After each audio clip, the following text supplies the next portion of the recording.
I'm Megan Skidmore. For 2.5 years, I have been talking about evolving faith journeys. I started to tire of the heaviness of this focus. I had the clear message come through. It is time for Beyond the Shadow of Doubt podcast to evolve into Living Beyond the Shadow of Doubt podcast. With the same vulnerability and unapologetic authenticity, I will be focusing on the joy in this journey, the life and the living that comes on the other side of maybe, on the other side of what's possible. I want to talk about claiming spiritual sovereignty and becoming your own captain of your vessel. Let's celebrate releasing what no longer aligns for you and connecting with your higher power and honor expanding your energy field to make room for all things new.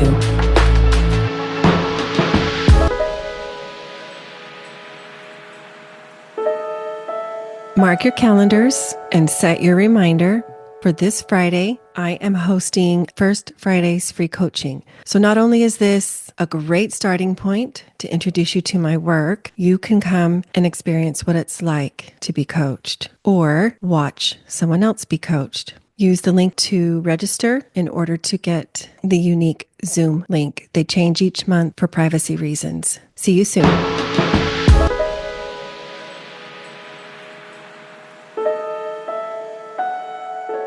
Well, hey everyone.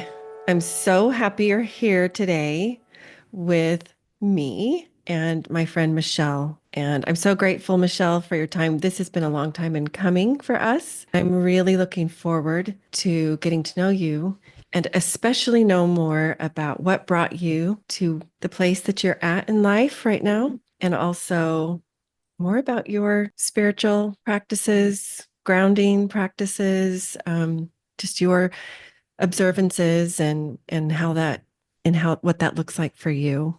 Let's start with you just introducing yourself, telling us a little bit about your background, as far back as you want to go.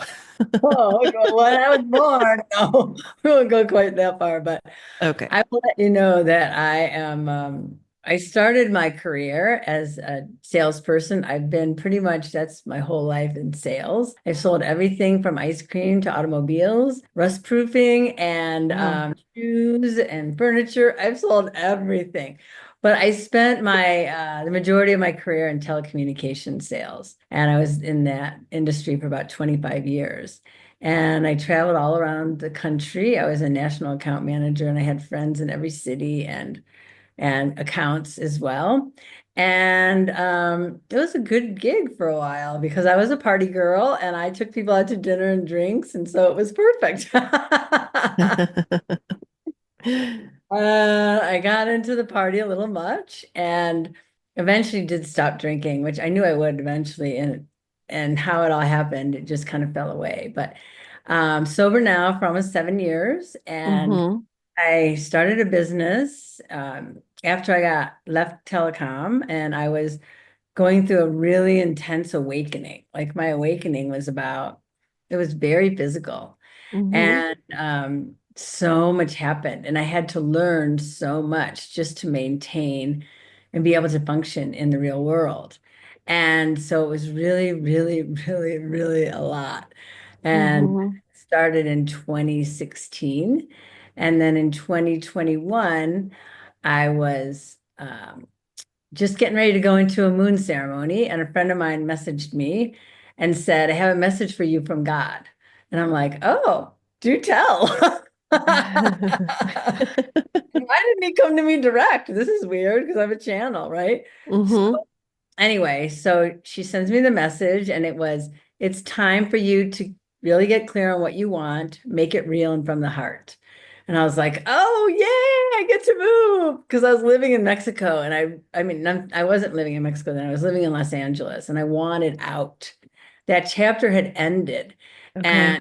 But I was still there, and it'd been a couple of years, and I was really struggling there to afford it. Mm-hmm. And, I just wasn't getting my value for all the money I was investing there. So, anyway, the next day I got a message from another friend saying, why don't you move to Mexico? And I was like, I never thought about that, but that's kind of easy because I'm right in LA. Mm-hmm. And that was like Thursday, and my 60th birthday was on Sunday. So I kind of just let it roll around. And then on my birthday, I was like, okay, we got to make a decision, either we're going or we're not. And so I thought, well, if I don't do it now, when? When will I do it? We Mhm. all have these bucket lists, these one day lists that one Yeah. day we do something and we never do it. Or and then we get Yeah. old, like my mom, she's 92. She never took that cruise she wanted to take. And she still talks about it. And I don't want to be that woman. So Mhm. I'm like, okay, I'm doing it. I'm moving to Mexico. And so I spent the next week just giving myself permission because it was so at the time it felt really out of the box for my family. Mhm. And although my father and mother are immigrants from Canada to the US, so it really isn't that crazy. And I've lived in like 4 or 5 different cities in the US for long extended periods of time. But anyway, so then I got to Mexico and I was exhausted because I had sold or given away everything I owned. And I lived in this home, I lived in LA for like 20 years. So it was a lot of stuff. And that's a whole nother story. And then I ended up in Mhm. Mexico exhausted, ready, but I'm like, oh, let's go back to work because I had put everything on my coaching business aside so that I could focus on the move. And then every time I tried to work, like I sprained my ankle, I sprained my wrist, and then I like announced I was going to do this event, and my whole face and neck broke out into a rash. I was like, okay, I get it, not yet. Oh my goodness. And as soon as I canceled that event, it all went away. Okay. And then I was about a year and a half later guided to start. It's time, to Hmm. I got activated. And so I created a membership and I had a membership called Activate Your Soul Purpose because that's really what I do is I help people to really can reconnect and remember why they're here and what they're here to do. I really believe that each one of us has a soul plan and it's no mistake that we came here at this time. We came here with a plan to be of service to humanity, all of those Hmm. that are here. Whether you heed the call or not, you're here for that reason. And it may be a little purpose. Maybe you just are here to smile at people whenever you see them, and make them feel uplift their day. Maybe that could be your purpose. Hmm. I'm here to uncover whatever that is so that you can live a really meaningful life, especially for older women. Hmm. Find that women over 55 that have given their life to everyone else and they just kind of feel like now they're going to settle in or it's societally now you're supposed to settle in and Yeah. become a grandmother and all that stuff. And a lot of women don't want to do that. Something's rising up within them Yeah. and they want to start a new life. They want to start a new life for them. So Yeah. I really help them to go in and figure that out and get started. So I have lots of questions here. Did you start your coaching business while you were still working in LA in corporate, or were you doing those simultaneously, or was the move to Mexico kind of the jump into your coaching business? Well, no, after I left telecom because I got laid off. It was unexpected Okay. and yeah, it was very So painful. you had lots of time to focus. I had to figure it out.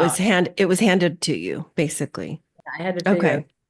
Well, it sounds like you really have figured it out. And before we talk a little bit more about what you do today, you've mentioned some things that have kind of hinted at your, we'll call it maybe a spiritual foundation or faith foundation or religion. Can you share with us a little bit about that? Like you said, you had a friend who came to you with a message from out. God. You know, can you share with us a little bit more about that aspect of your life? Were you raised with some Mhm. type of religious structure, or was it fairly open? And what did that role play for you kind of throughout your life because sometimes part of this, you talked about women, especially kind of getting older. We've done what you said society tells you to become a mother. In my case, my faith of origin taught that that's what my highest purpose was. I think along with this kind of awakening our foundational beliefs. are interlaced among part of that. Mhm. Well, I didn't have religion. It probably was one of the Hmm. gifts my parents gave me because I work with women who grew up in religion Hmm. and now they're, waking up and it's a whole different ball game, right? It's not anything that they were raised and they're trying to let go of that so that they can move into these new energies. So I wasn't really given any of that, but with that said, was a very, I'm a double Scorpio, so I'm a very deep, mystical woman. I've never heard of that term before. What? Double Scorpio? Uh-huh. It's my ascendant and it's my sun sign. Oh, okay. Yeah. So when I was in second grade, I remember learning about the universe.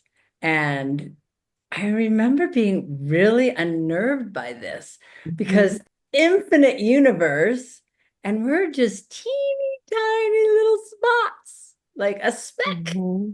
And that just made me feel so powerless and so small. And I remember that night I couldn't sleep and I went down to my dad and I told him what I learned. And I said, "What do you think about all of this?" And he didn't really seem to think much. I could tell it didn't keep him up at night, but Okay. it did keep me up.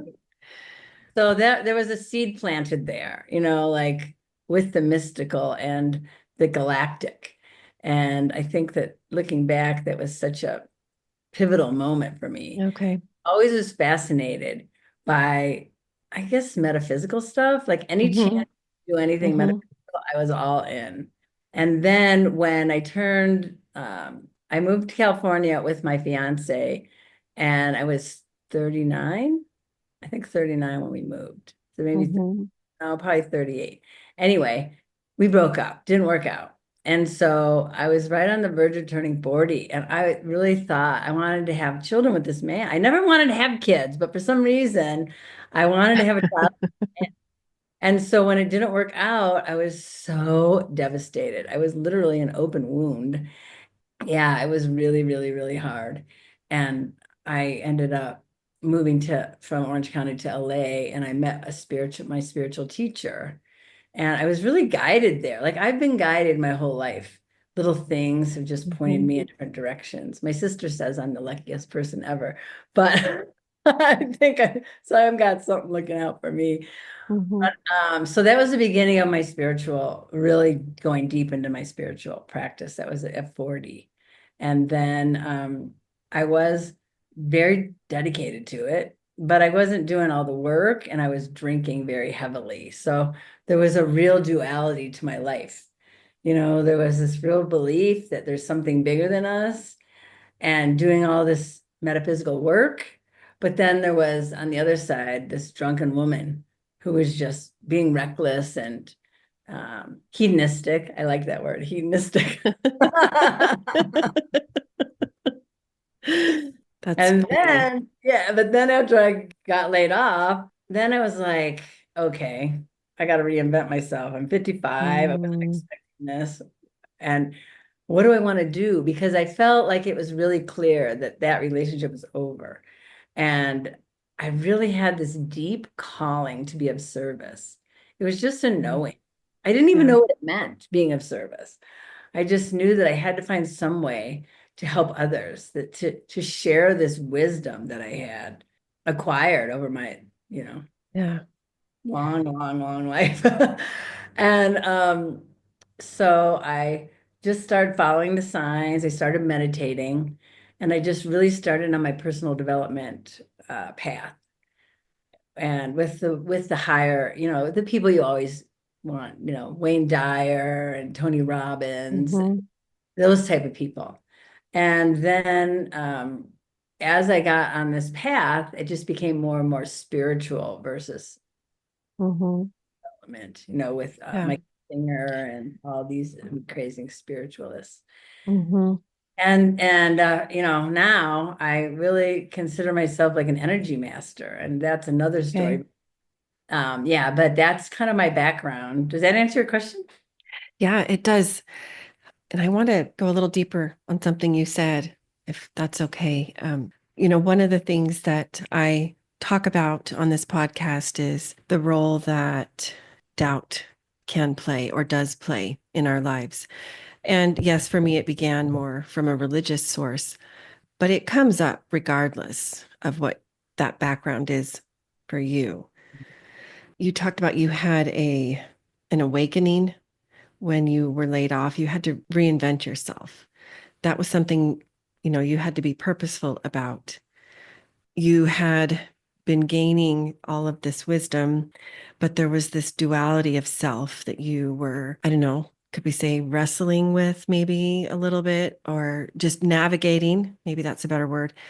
And, what was that like to come to this fork in the road, knowing, okay, this is not a part of my life anymore after you had been laid off? Now I have some choices. Like, you could have just as easily ignored those messages, that intuition, that knowing that you shared, that you had felt and been cultivating up to that point in your life. Can you share with us a little bit about what that transition was like? Because for sure, I mean, you had to evolve into your next self in order to just take those steps towards what you felt your calling was. Great. Well, let me tell you that it's been a really rough road. This body that I have, Okay. it's had a lot of illness. I don't think illness is the right word, but I will use it for this. Okay. In 2011, Mm-hmm. stroke. And Okay. paralyzed on the left side, and I had to learn to walk Wow. again. And I was out of work for about 4 months. So that was Mm-hmm. probably when I first started waking up, because Mm-hmm. knowing now what I know, that my guides were trying to get me from stop running amok, to get me sober and get me on a different path. Mm-hmm. The alcohol was really a self-medication. I started drinking when I was like 12, Mm-hmm. really had quite the love affair with it. I really was, I consider myself like a professional party girl. But anyway, so the stroke got me sober. So at that time before the stroke, Mm-hmm. I was reading this book by Catherine Ponder, and it was called Opening to Receive. And I never did finish that book. I think I got to like chapter 2. And then it was like, if you're going to receive, you need to release. You need to clear your space so that things can come in. And then there was like this release mantra. And I was doing it every day. It was like a long mantra. And I was doing it every day. And this was like in September. My stroke was in December. And all this stuff was coming up in my life to be cleared. And then about 3 weeks, and then in December, like old boyfriends are coming out of the woodwork, like just stuff was coming out to be healed. And then in December, I was drunk, really drunk at my house one night by myself. I was crying to God, saying, I know I'm Mm-hmm. here for more than this. I know this isn't what my life is supposed to be Mm-hmm. like, but I'm really powerless. I don't know what to do. I need your help.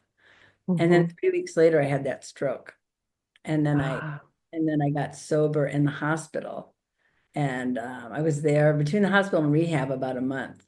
And I stayed off alcohol for, I would say about 2 months, maybe 3. Mm-hmm. And then I started drinking again, but not, I was drinking like a bottle of wine a day at least, Okay. plus the weekend party. And I Okay. never went back to that. I was just drinking more socially.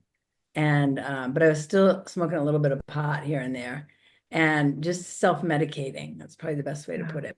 So when the layoff happened and I was really unprepared, I had money because my company had gotten acquired and I knew that there was a good chance I'd be gone. They really laid off like everyone. I don't know what they were thinking, but anyway, what do you Mm-hmm. do? So I had some money saved and put away. So I was good for a little while. So I had already kind of knew that I was here for something bigger because I had asked about it, right? I had told God, I know I'm here for something bigger. I don't know what it is, but please help me because I'm killing myself right now. And so when I went through that, that just kind of woke me up and it told me that there was a reason for me to be here. Because I do remember in the hospital after I had the stroke, my family was there. It was around Christmas. So my family Mm-hmm. was in town. And I remember looking around the room because I had had the stroke and no one really knew what had happened. They just knew I was paralyzed.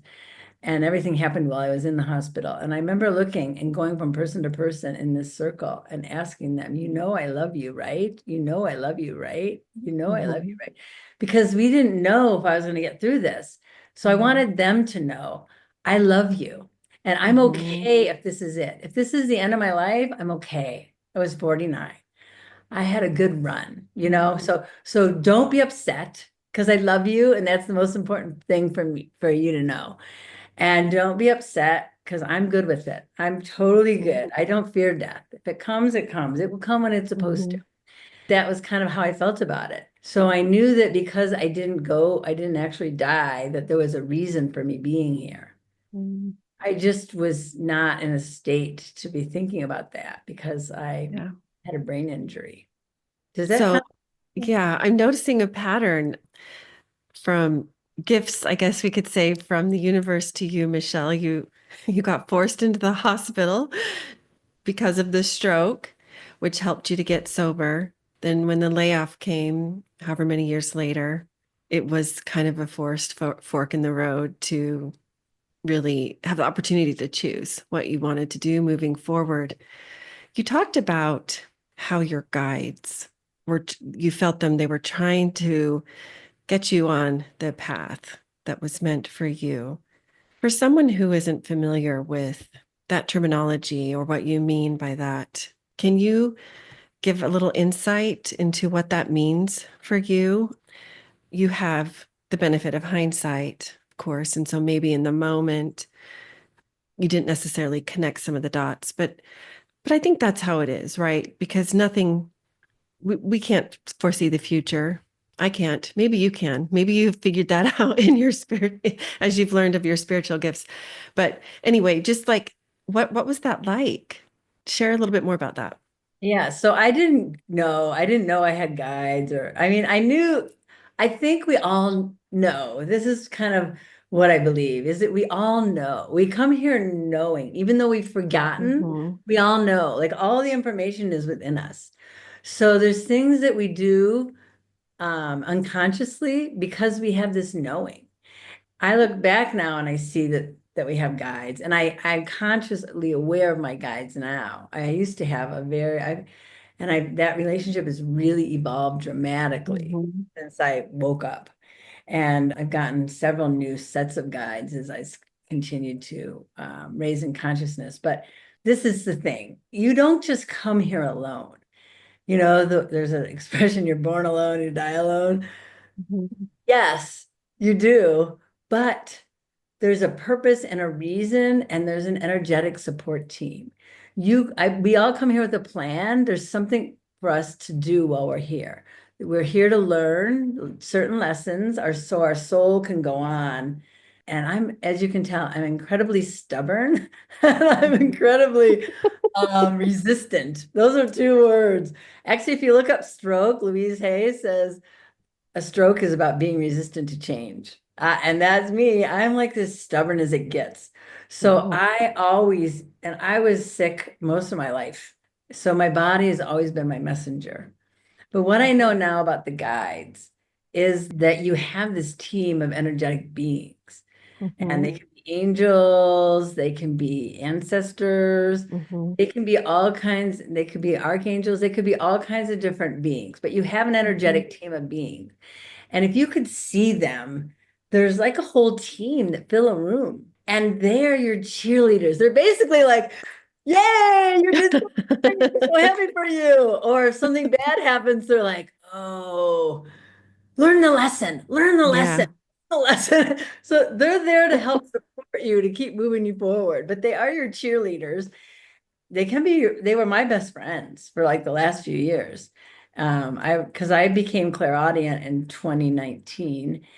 And after I got sober in 2018. And then because I Mhm. was so heavily medicated, my body now all of a sudden became who I truly am. I am Mhm. truly a hypersensitive person. That's why I started medicating so young, because Yeah. I couldn't take it. I couldn't take Yeah. puberty. I couldn't take the toxicity of my family energy. So I Hmm. just numbing, numbing, Yeah. numbing. That was your coping mechanism. Tell us what you mean by clairaudient. I know what you mean, but for those that are listening that may not, how would you describe that? So we each have a clair. There's several clairs, but the four main are seeing, hearing, feeling, and knowing. So clairaudient is hearing, clairvoyant is seeing, Mhm. claircognizant is knowing, and the feeling one is do you know that one? Is Clairsentient. it, I oh, is think that that's what it is? Sentient or something? clairsentient. So we Okay. have one dominant. And Mhm. then as you move through your ascension process, your other clairs start to open up. So mine was I see. very profound, the clair audience. It was like, Hmm. I would have conversations, like Oh, little okay. conversations where people sometimes hear words or see visions. I have conversation, Hmm. any consciousness with a plant, with anything that's alive, crystals. Uh, Hmm. I can feel their energy. Hmm. So I really love to focus on the joy, the bliss, even those moments that, you know, on kind of the other side of claiming our journey for ourselves, right? Those are the most beautiful moments. That's where we have increased spiritual sovereignty, autonomy. We are able to self differentiate. You know, it's very evident, it's very clear. You know what your gifts are. And clearly, there is some joy. There's high energy emitting from you as we're having this conversation, even though it's by Zoom. I can tell, I can see it and feel it. And can you share with us some of your particular moments of joy and bliss as you have, like my title of my podcast says, you are living beyond the shadow of doubt. And for different people, that's going to mean probably a little bit different things, but in general, as you have claimed that journey for yourself. Mhm. Well, I didn't really talk much about doubt. So let me just say just a couple things about Okay. Okay. Go human. for it. We've been programmed from the time we were very small that we are small, that we are limited, that we can only achieve so much, that we are here to work hard, get married, have children, and then retire. That's kind of the plan, right? At least that was the plan for my family. Yeah. And if you wanted to do anything else, then that's like no, good luck with that, but that's not really going to happen. Hmm. And That's not on so the list. yeah, that's not in the plan. Yeah. My father was an immigrant and he was working the American dream. Hmm. And so his dream was that to get married, to build a family that he never had, to retire, and then to have this great Hmm. retirement. In fact, we kind of scraped he was an engineer, so he earned a decent living, but he was so focused on his retirement that he put almost all of his money into retirement. He Oh. maxed it out because that was the most important thing for him. And he had a beautiful retirement until he died, angry. And but it was his dream. Hmm. So one of the things that I think is so important as we're on this journey is to really know, number one, that you have this whole team of beings that are rooting you on, that are cheering you on, that Hmm. want nothing but your success. And that we weren't put here on this planet to work hard and suffer. That we were put here to experience joy. We were put here to play, to have fun, to create. We are creators. So when you start to doubt, that's really just layers of programming that needs to come off, that you need healing that needs to occur so that you can release it. Hmm. Because it doesn't serve you. There's no Hmm. reason to doubt. You are protected, you are safe, you are provided for. That's the contract that we have with God. No matter what happens, you're protected, you're safe, you're provided for. Even when you don't I hate the word mistake, but even let's say you don't make the highest choice for yourself and it takes you on a path that is not really the suggested path, then just like a GPS, you get rerouted. Oh, she went this Mm. way instead of that way. Okay, no problem. Let's reroute her. And then they just put things in your path to get you back onto your path. And so just know you can't make any mistakes. Don't ever doubt yourself. You are more powerful than you know. That is 100% true. Yeah, and so I'm a really serious person, and I think that's why I drank and smoked so much pot and stuff because I'm so responsible. I'm the oldest, and I have Mhm. tons of Capricorn and Saturn in my chart. And I am really responsible. I always do the right thing. I always have. I have really strong integrity. And Mhm. it's hard for me to play and just let loose. And I think that's what drinking allowed me to do. And I've been sober now almost 7 years. And I would say just within the last year, I've started to play again. I've started to learn a new way to play sober. So when you say that about me, that makes me so happy because that's not my innate nature, Mhm. is to play and joy and all that. I mean, in fact, when I was on the author adventure this past weekend and I was channeling with Kira, she said, actually, she was asking me questions and I was channeling. And I told her, I said, yeah, there's a chapter on play. I'm guided to play more. I need to play more. And I have Mhm. like a swing at my house. And have you ever, as an adult, gotten on a swing and started swinging? Mhm. It's so silly, but it's so joyful. Oh, yeah. It's so I joyful. used to get on the swings with my kids, and I suppose I would if there were any around here in Yeah. the Well, neighborhood. But I had a yeah, swing in my yard. So whenever I how get, fun. I just get into my swing and my assistant put little flowers on it. And it's Mhm. for the tree, but I have a magical place now. And that's probably part of it too, is that I've just been really, I had this knowing. I've always had the knowing that I Mhm. was here for something bigger. And so when all this happened and I got on my path, I just started following the signs and I just did whatever I was guided to do. I didn't really, I don't want to say I didn't question it. And I don't want to say there weren't moments of, Mhm. breakdown and extreme terror because that wouldn't be true. I mean, I've been through a lot, but I'm on the other side of it. And I'm at a point now that I'm just living this extraordinary life beyond my imagination that I never could have created for my tiny little mind that God has, led me to. Share a little bit more about that in our last few minutes here. When you say you have built this extraordinary life, give us Well, I the moved to, Reader's Digest version, I guess. yes, I will. I moved to Mexico in 22. I lived in the Okay. Philippines, and then I was guided to come to San Cristobal de las Casas. And I kept looking on the weather map. I'm a real weather girl. That's why I lived in sunny LA. And it was raining and cold and and to me, cold is like 60. And I'm like, I can't move there. I know I'm not moving there. And I started looking for other places. Hmm. Found another place that I wanted to move to. And my guides were like, you can move there if you want, but this is the place. San Cristobal's the place. You have like agreements here. You're going to grow, you're going to transform, you're going to evolve, you're going to be able to do your work there. And so finally, I relented because it doesn't serve you to go against what your guides tell you to do, especially when they're so darn clear. When I do, I always regret it. So Yeah. I moved to San Chris and not knowing anyone and just at the beginning of rainy season.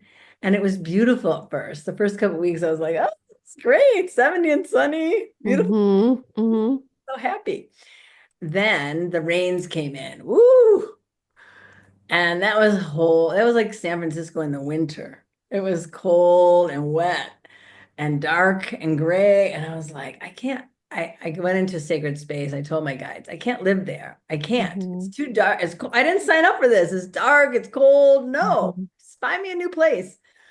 And then the next night, I was laying down to sleep. And just before I went to sleep, I heard this voice and it said, I hear you want a new place.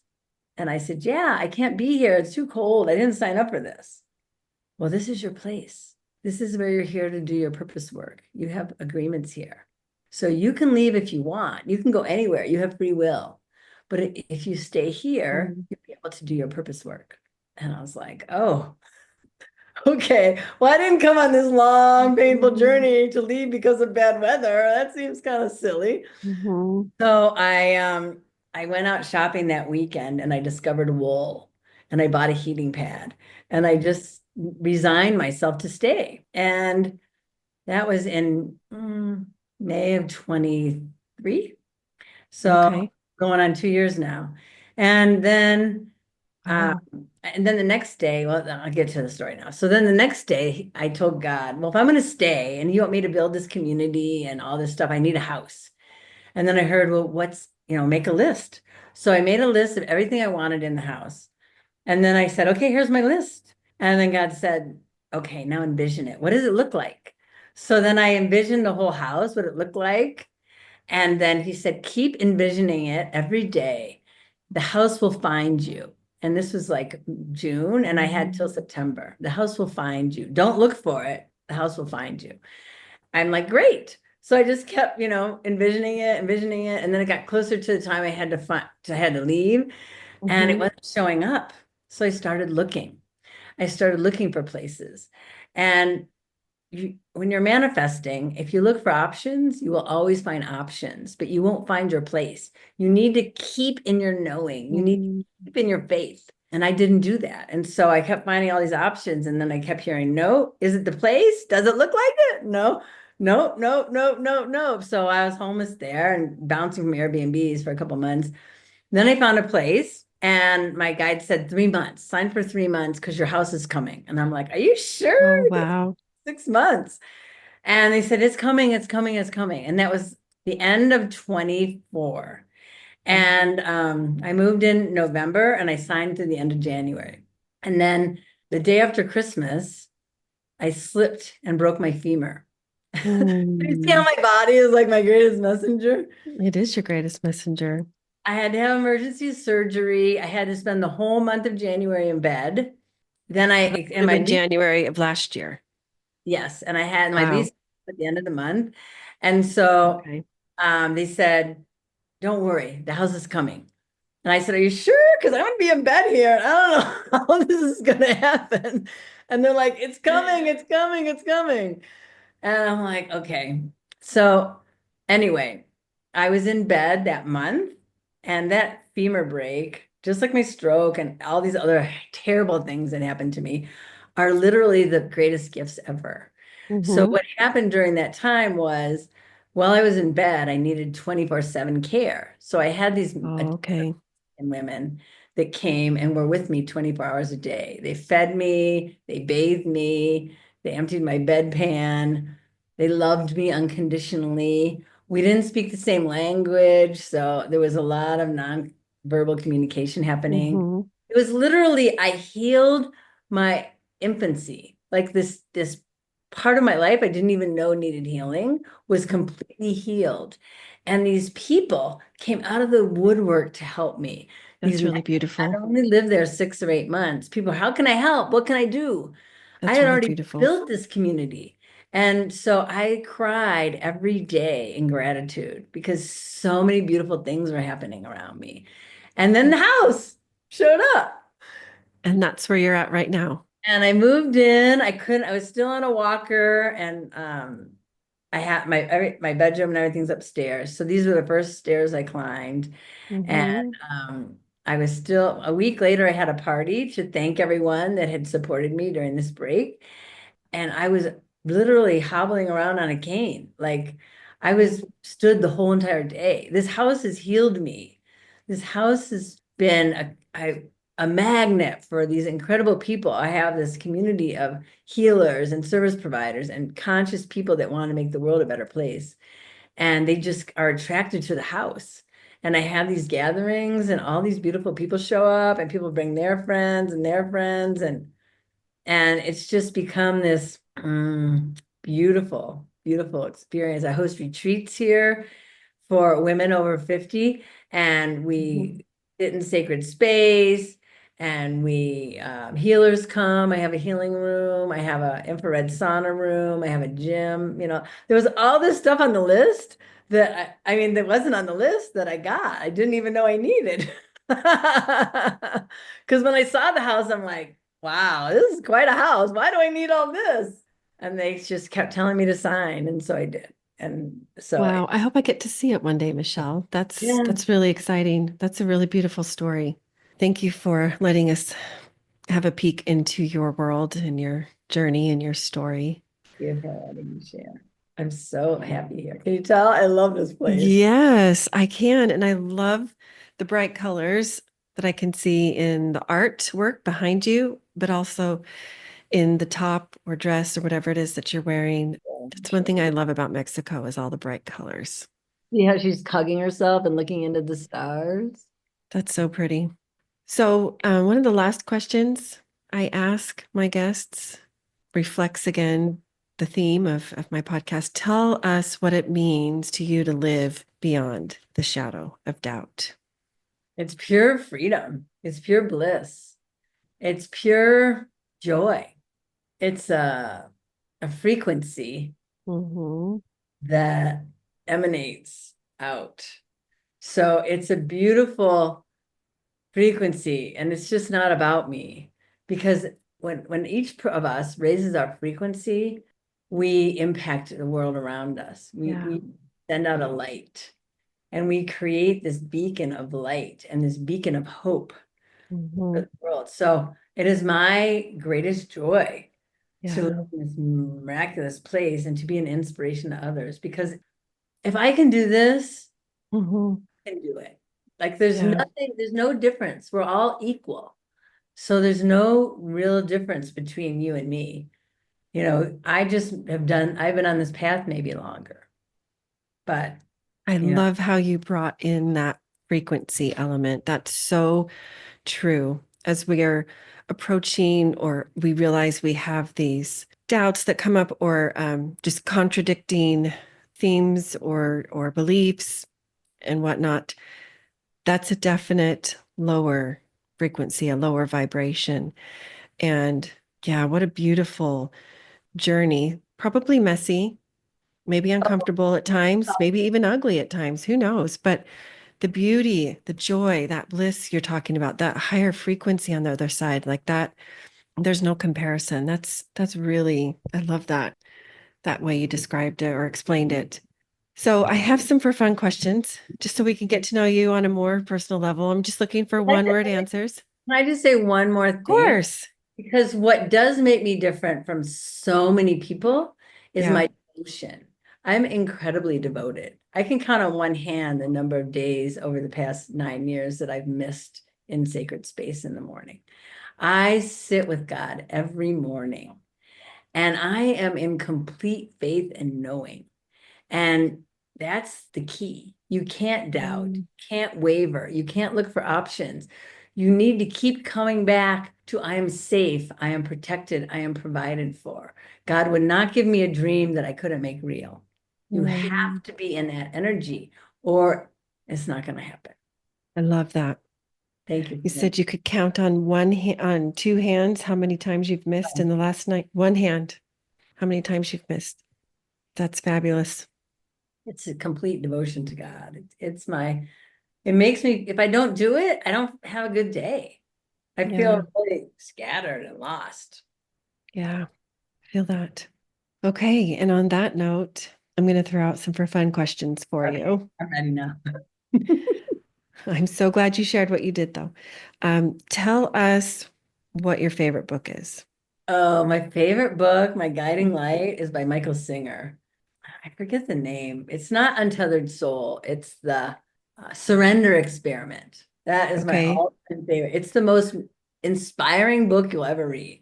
Because when you Okay. read this book, it the shit that happens in his life, the miracles that happen just because he's surrendered, it's unbelievable. But it lets you Mhm. know it's possible for you.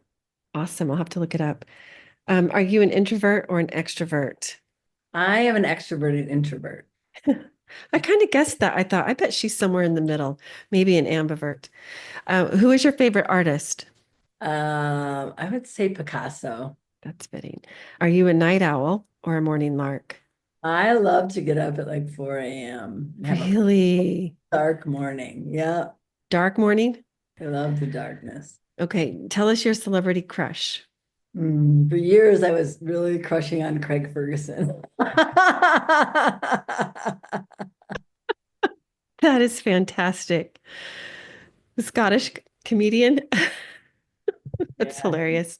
Okay, do you do still or carbonated water or diet soda or some other fun beverage? What's your I'm preference? talking to someone with chronic digestive issues and that only at one point could eat 10 things without inflammation. My body won't, and I could only drink water. And Okay, I drink so it warm water. I don't drink cold because your body's 98.7. So if you drink cold water, your body's like, what are you doing? If you drink warm water, it's so much more nourishing. Mm, awesome. Noted. And tell us finally the furthest place that you have traveled. Mm, to the dark light. To the dark light?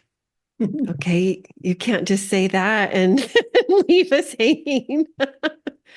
What do you mean? Do you mean like the Northern Lights going up I to love. the Arctic I'm Circle? No, I'm a galactic being. Okay, I go travel the galaxies. Um, Although okay, the dark light is within us, but it is the farthest. It's the farthest, okay, but it's right within you. So I was guided in the end of last year when I was on an ancient pilgrimage that I was to teach the dark light. And I didn't okay. know what that was. I thought it was like the void or Hmm. yeah, the void. I'm just gonna leave it But there. it's more like the great beyond. No, No? it is a place before the light. It's an Mm, incredibly ancient place where your soul was conceived and your soul was incubated and into who you are now. It contains everything about you.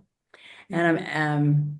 I'm just really fascinated by this place, but it holds so much information. Wow. Well, I think of all my guests, you've probably traveled the furthest then.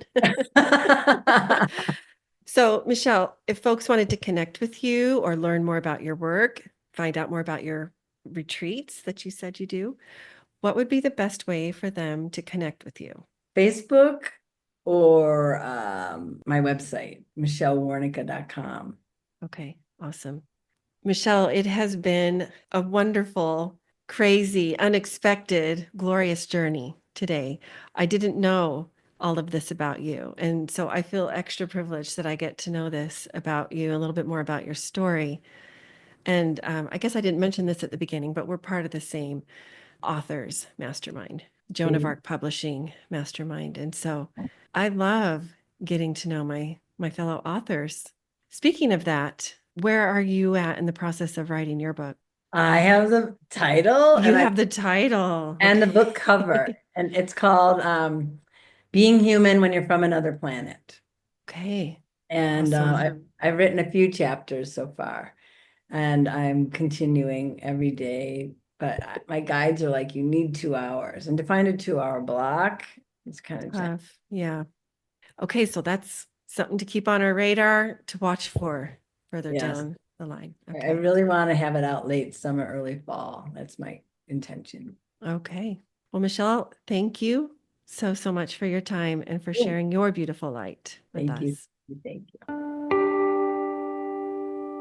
Writer, teacher, author, Mormon scholar, and founder of Dialogue Journal, Eugene England said, "My faith encourages my curiosity and awe. It thrusts me out into relationship with all creation and encourages me to enter into dialogue." As a proud member of the Dialogue Podcast Network, my hope is that Living Beyond the Shadow of Doubt podcast is an extension of that vision.